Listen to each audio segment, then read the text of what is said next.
सर्वांना नमस्कार. ऑफिसवाला लव विथ टशन या स्टोरीचे 120 एपिसोड यापूर्वीच अपलोड केलेले आहेत. कृपया ते सगळे एपिसोड ऐकण्यासाठी आपल्या चॅनलला भेट द्यावी. नैनाच्या भावाचा ॲक्सिडेंट झाला, पण नैनाच्या चुकीमुळे तो कोमात गेला आणि तिच्या डॅडीनं तिला घरातून हाकलून दिलं.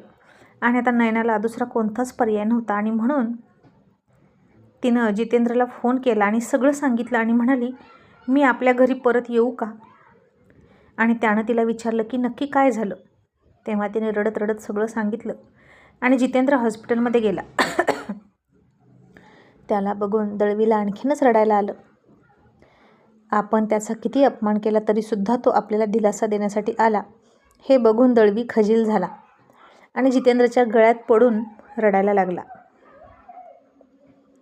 आणि जितेंद्र म्हणाला, रडू नका सर, तो ठीक होईल. आणि मिस्टर दळवी म्हणाले, जितेंद्र बेटा, थँक्यू सो मच. मी कायम तुला नोकरासारखं वागवलं, नेहमीच तुला तुच्छ लेखत आलो, पण आज तू सगळं विसरून धावत माझ्यासाठी आला आणि मला दिलासा देतोस हे बघून खूप बरं वाटलं. आणि जितेंद्र म्हणाला, तुम्ही मला कधीच तुमचा नातेवाईक मानलं नाही, पण विसरू नका आपलंही एक नातं आहे आणि त्याच नात्यापोटी मी इथे आलो आहे तुम्हाला दिलासा द्यायला. आणि त्याची बायको म्हणाली, खरं आहे तुझं जितेंद्र, अडचणीच्या वेळी पैसा काहीच कामी येत नाही. कामी येते ती फक्त माणुसकी आणि आपले नातेवाईक. आणि ती दळवीला म्हणाली, तुला आता चांगलंच कळलं असेल की तुझा इतका सगळा पैसा तुझ्या मुलाला कोमातून बाहेर घेऊन येऊ शकत नाही, कारण तुझ्या चुकीच्या संस्कारांनीच त्याला कोमामध्ये घालवलं. आणि म्हणजेच तुझ्या लाडक्या लेकीनं नैनाने तू तिला दरवेळी पाठीशी घातलंस. जिच्यासाठी तू जितेंद्रला इतकं टाकून बोलायचा, तो आज तुला दिलासा द्यायला आला आहे. आणि मिस्टर दळवीनं जितेंद्रची माफी मागितली आणि पुन्हा नैनानं जितेंद्रला फोन केला आणि म्हणाली, जितेंद्र बोल ना, मी काय करू, मी कुठे जाऊ, मी आपल्या घरी परत येऊ का? आणि तिच्या तोंडातून आपला शब्द आता ऐकला नाही म्हटलं तरी जितेंद्रला बरं वाटलं. आणि तो म्हणाला, नैना, मी तुला कधीच तिथून हाकललं नाही. आजही तू मानलंस तर घर तुझंही आहे आणि नाही मानलं तर तुझं काहीच नाही. तू तुझ्या मर्जीनं घर सोडून गेली होती आणि आता तुझी इच्छा असेल तर ये, ते घर तुझं स्वागतच करेल. आणि हे ऐकून नैनाला बरं वाटलं आणि ती घरी गेली. आता इकडे आरू घरी आली. आतापर्यंत तिनंसुद्धा ट्रॅफिक जाम का झालं होतं याची न्यूज पाहिली होती आणि ती वैतागूनच हॉटेलवर गेली. आणि मेहंदीच्या फंक्शनमध्ये रेडी होऊन बसली. तरीही ती खूपच चिडलेली होती आणि नैनाला ती कोण आहे हे माहीत नसतानाही शिव्या घालत होती. आणि मधू म्हणाली, आरू अगं इतकी का चिडलेस, कूल डाऊन, तू ज्यूस घे म्हणजे तुला थंड वाटेल. आणि मग तिनं ज्यूस घेतलं आणि शांत झाली. आणि दोन्ही हातावर 2 मेहंदी आर्टिस्ट तिला मेहंदी काढत होत्या आणि सगळ्यांचं शूटिंग सुरू होतं. आता प्रत्येकाची मेहंदी छानच येत होती, अगदी एक से बडकर एक डिझाईन होत्या. आता मुलींच्या हातावर मेहंदी काढली होती आणि तन्वी स्वीटीला, रिया आर्याला, नेहा मधू आणि पिहूला पाणी पाजत होत्या, ज्यूस पाजत होत्या, थोडे थोडे स्नॅक्स खायला देत होत्या. आणि अस्मिता मात्र निराश होती, कारण तिची परी आलीच नव्हती. मग ती कोणाचे लाड करणार? आणि ती आता इथे असती तर किती एन्जॉय केला असता तिनं, असं तिलाही वाटलं. आणि त्याचवेळी सरप्राईज असं म्हणून एक उत्साहाने भरलेला आवाज आला आणि सगळ्या जणींनी त्या एका दिशेला बघितलं तर त्यांना ऋषी दिसला. आणि ऋषीच्या पाठीमागे लपलेली परी पुन्हा बाहेर आली आणि ती पळतच अस्मिताकडे जाणार इतक्यात ऋषीनं तिचा हात पकडला आणि हसून म्हणाला, बेबी यू आर प्रेग्नेंट, थोडं हळूहळू कर. आता मला हे सतत आठवण करून द्यावी लागेल का तुला? आणि परीनं स्वतःच्या डोक्यात टपली मारून घेतली आणि म्हणाली, उफ, मी विसरलेच होते. इतक्या दिवसातून या सगळ्यांना बघितलं आणि एक्साईट झाले. ऋषी थँक्यू सो मच, पण मी काळजी घेईन, असं म्हणून ती हसून पुढे गेली. आणि अस्मिता तिकडून आली आणि परीला भेटली आणि सगळ्या जणींना तिला भेटायचं होतं. पण परीच म्हणाली, होल्ड होल्ड, जसे आहात तसेच बसा, आणि सगळ्यांची मेहंदी खूप सुंदर दिसत आहे आणि मी इथूनच तुमच्याशी गप्पा मारते. आणि मग मी सुद्धा काढणार आहे ऋषीच्या नावाची मेहंदी. आणि मधू म्हणाली, ऋषी जिजू तुम्ही बसा ना, तुम्ही उभे का आहात, असं अशी मधू त्याला म्हणाली. आणि ऋषी म्हणाला, बसूनच तर आलोय विमानामध्ये. तशा सगळ्याजणी थोड्या थोड्या हसल्या. आणि आर्या हसून म्हणाली, व्हेरी फनी, आमच्या IPS जिजूंना जोक पण करता येतात का. आता बसा आणि थोडासा पाहुणचार घ्या, असं म्हणायचं आहे. आणि ऋषी म्हणाला, ऋषी पुन्हा जोक करत म्हणाला, 4 जणी पाहून घेतल्या, स्वीटी, आर्या, मधू आणि पिहू. तशा आणखीन सगळ्याजणी खूप जास्त हसल्या आणि म्हणाल्या, आज काय SP साहेब फुल मूडमध्ये दिसतात, भानगड काय आहे. आणि परी हसून म्हणाली, काही नाही, त्याचं मिशन सक्सेस झालेलं आहे आणि आता तो काही दिवस निवांत आहे म्हणून इतका खुश आहे. आणि ना आर्या, तो असाच आहे, पण त्याच्यावरचा जो वर्दीतला माणूस आहे ना, तो त्याला जास्त बोलू देत नाही. पण ऋषीसुद्धा खूप मस्तीखोर आहे. आणि मग नेहा म्हणाली, ओके ऋषी बेटा, तू ये बरं. मग आता तो बसला आणि परी म्हणाली, मम्मी मला भूक लागली आहे आणि इकडचं जेवण ना मी खूप मिस केलं. मग तन्वी अस्मिताला म्हणाली, अस्मिता अगं दोघांच्याही जेवणाचं बघ.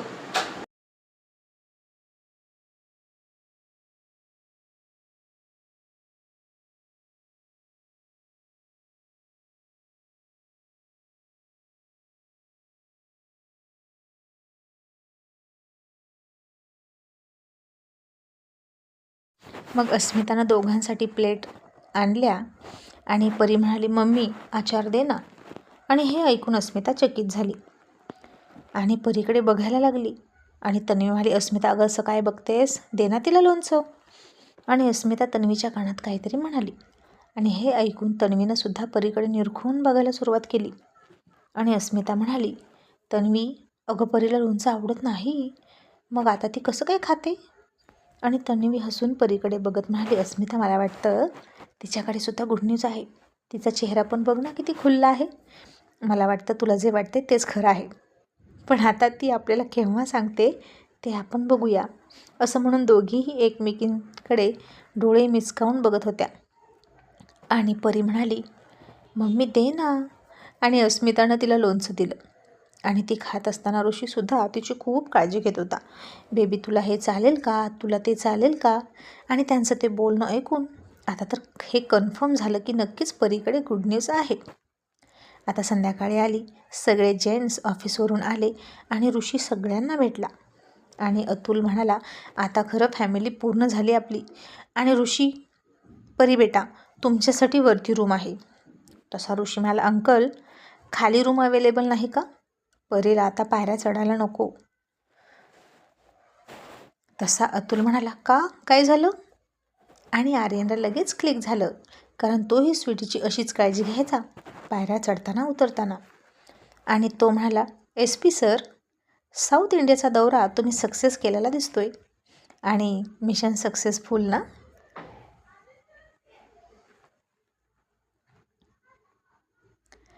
कंप्लीट केलं ना मिशन. तसा ऋषी हसला आणि म्हणाला, येस मी डॅड बनतोय. तसं सगळ्यांना खूप आनंद झाला आणि सगळ्यांनी ऋषीचं अभिनंदन केलं. पण परीनं अजून एकाही लेडीजला सांगितलं नव्हतं की ती मॉम होणार आहे. पण ऋषीनं मात्र सगळ्या जेंट्सला सांगितलं आणि मग तिला खालचीच रूम दिली. आणि ऋषी म्हणाला, परी मी घरून जाऊन येऊ का, तुझी मम्मी आहे तुझ्याजवळ आणि मी माझ्या घरी मम्मीकडे जातो, ती एकटी आहे. इथे तू तुझ्या मम्मीसोबत रात्रभर गप्पा मार आणि मी तिकडे माझ्या मम्मीसोबत रात्रभर गप्पा मारतो.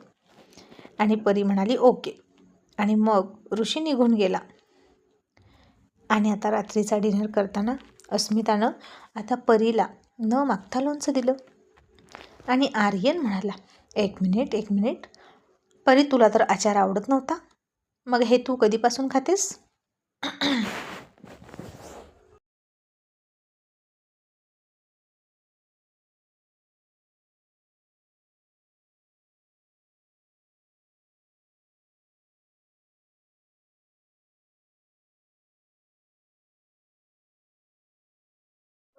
आणि परीनं जीभ चावली आणि आर्या म्हणाली, परी तू आमच्यापासून काहीतरी लपवतेस का?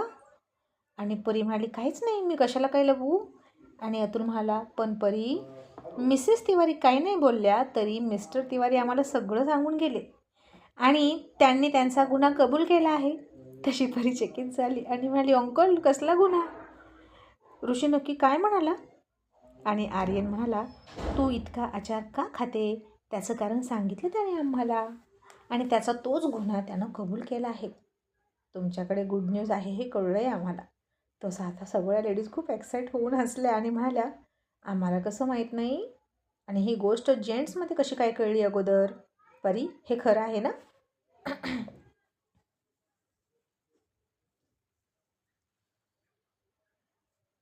आणि परी लाजून हो म्हणाली आणि मग सगळ्यांनी परीचं अभिनंदन केलं आणि तिला आशीर्वाद दिले. आणि मग आर्यन म्हणाला, पण परी इतकी काय घाई होती गं? मला माहीत आहे ऋषी ना माझ्यावर जळतो म्हणून त्यानं लगेच माझ्यानंतर डॅड होण्याचं ठरवलं. आणि परी हसून म्हणाली, चिकू तुझं आपलं काहीतरीच, असं कुठं नसतं. आणि आर्यन म्हणाला, असं नसतं तर कसं असतं? But really I am so happy for you, असं म्हणून त्यानं तिला मिठी मारली आणि कॉंग्रॅच्युलेशन केलं आणि म्हणाला, या लग्नाच्या गडबडीनंतर मला तुझ्याशी खूप गप्पा मारायच्या आहेत, नंतर भेटू.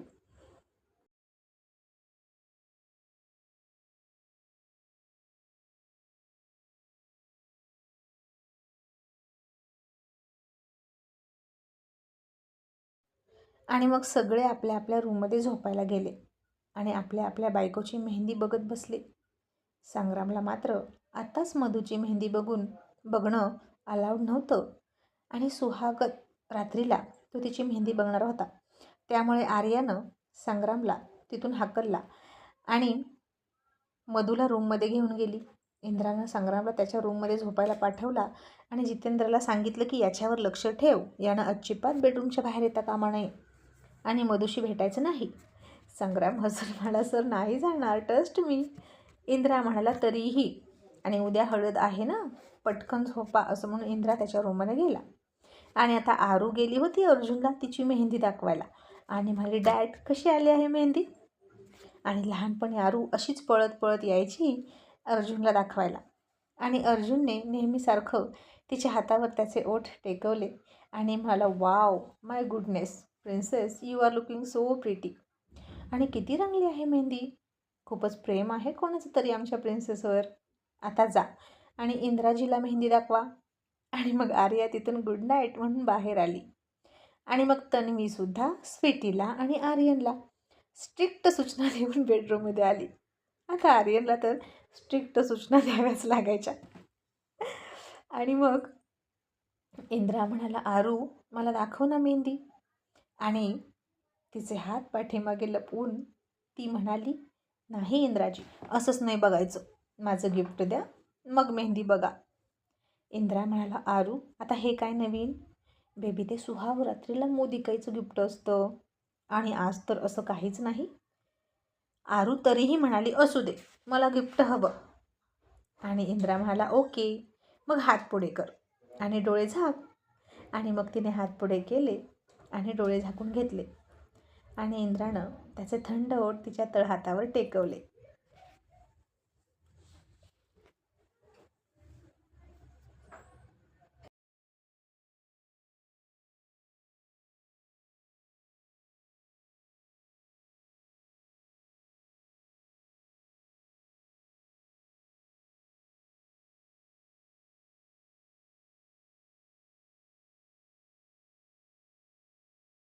तशी आर्या शहरून गेली आणि तिथून दूर पळाली आणि म्हणाली, चीटर.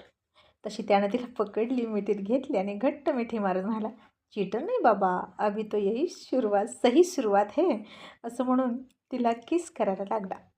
आणि सुरुवात तिच्या मेहंदीपासूनच केली.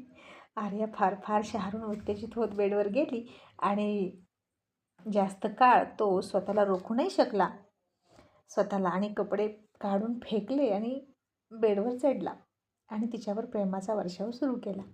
आणि आज प्रत्येकाच्या बेडरूममध्ये कमी जास्त प्रमाणात असंच काहीतरी रोमॅन्टिक होतं. पण आर्यनला मात्र तन्वीनं चांगलाच दम दिला होता, त्यामुळे त्याला स्वीटीला जास्त त्रास नाही देता आला. आणि आता इकडे नैना हळूच घरी आली तर घरात अजूनही लाईट नव्हती आणि मेणबत्ती लावून संग्रामची मम्मी आणि पप्पा जेवत होते. संग्रामच्या मम्मीचं तोंड सुरूच होतं. ती एक मूर्ख बाई होती. अर्जुनला शिव्या घालत होती आणि म्हणत होती, मी आता परवा संग्रामचं लग्न होऊ देणारच नाही. संग्रामचे पप्पा म्हणाले, हे बघ, तू असं करू नकोस. त्यानं त्यांच्यावर काहीच फरक पडणार नाही, उलट तू अडचणीत येशील. संग्रामची मम्मी म्हणाली, अहो, मुलाची आई आहे मी. शेवटी 9 महिने 9 दिवस माझा मुलगा मी पोटात सांभाळला, इतका मोठा केला, तो पुरुषासारखा पुरुष झाला आणि आता तिच्या हवाली करू का? त्याला काय झाडावरून तोडला का तिनं असंच?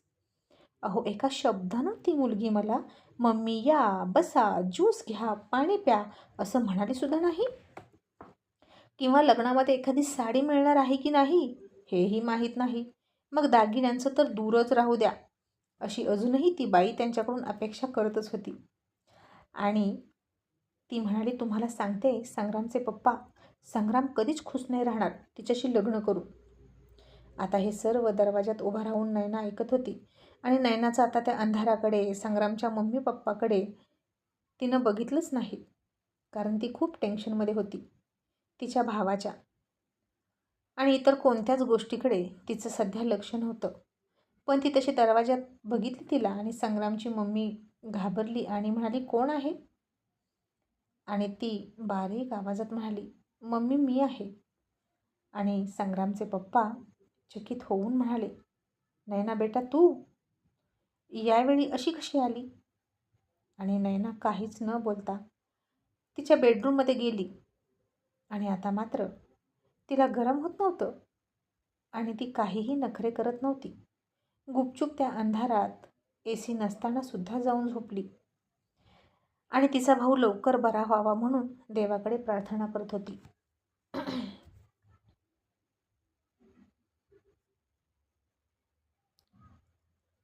मग सकाळी उठल्यानंतर ती हॉस्पिटलमध्ये गेली, पण आताही तिला तिच्या मम्मी डॅडीनं तिथं येऊ दिलंच नाही. कारण तिची चूक क्षमा करण्याच्या लायकीची नव्हती. किती इगो असावा माणसामध्ये, त्यालाही काही लिमिट असते ना. आणि नैनासारखी इगोस्टिक मुलगी आजपर्यंत बघितली नव्हती कुणी. आणि आता संध्याकाळ झाली. संग्राम मधूची हळद सुरू झाली आणि त्याचवेळी पोलीस स्टेशनमध्ये संग्रामची मम्मी गेली आणि म्हणाली, मला तक्रार नोंदवायची आहे. माझी तक्रार लिहून घ्या. इन्स्पेक्टर म्हणाले, ओके, कोणाविरोधात तक्रार आहे आणि कसली? आणि संग्रामची मम्मी म्हणाली, माझी तक्रार आहे अर्जुन देसाई विरोधात. त्यानं माझ्या मुलाला फूस लावली आणि लग्नाला उभा केला, तेही आमची परवानगी नसताना. आणि हे सगळं त्याच्या डोक्याला पिस्तूल लावून त्यानं केलं. आणि आता हे ऐकलं तसं इन्स्पेक्टर तिला म्हणाले, तुम्ही बसा.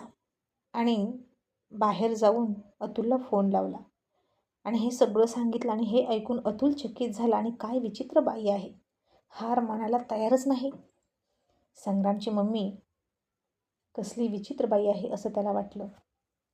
आणि त्यानं ही गोष्ट गुपचूप अर्जुनच्या कानात सांगितली. आणि अर्जुनने अतुलकडून फोन घेतला आणि इन्स्पेक्टरला म्हणाले, इन्स्पेक्टर अरेस्ट हर. खूप लालची बाई आहे ती आणि हे लग्न होईपर्यंत ती बाहेर येता कामा नये, गॉट इट. आणि तिच्यावर काय गुन्हा नोंदवायचा ते लग्न झाल्यावर सांगतो मी, सध्या तिची मेहमान नवाजी सुरू करा. आणि इन्स्पेक्टर हसून म्हणाले, ओके सर. मग इन्स्पेक्टर तिच्याजवळ गेले आणि तिच्यासमोर पाण्याचा ग्लास ठेवून म्हणाले, मॅडम पाणी घ्या. आणि संग्रामची मम्मी पाणी घेऊन म्हणाली, थँक्यू इन्स्पेक्टर. आणि इन्स्पेक्टर म्हणाले, आता उठा आणि चला.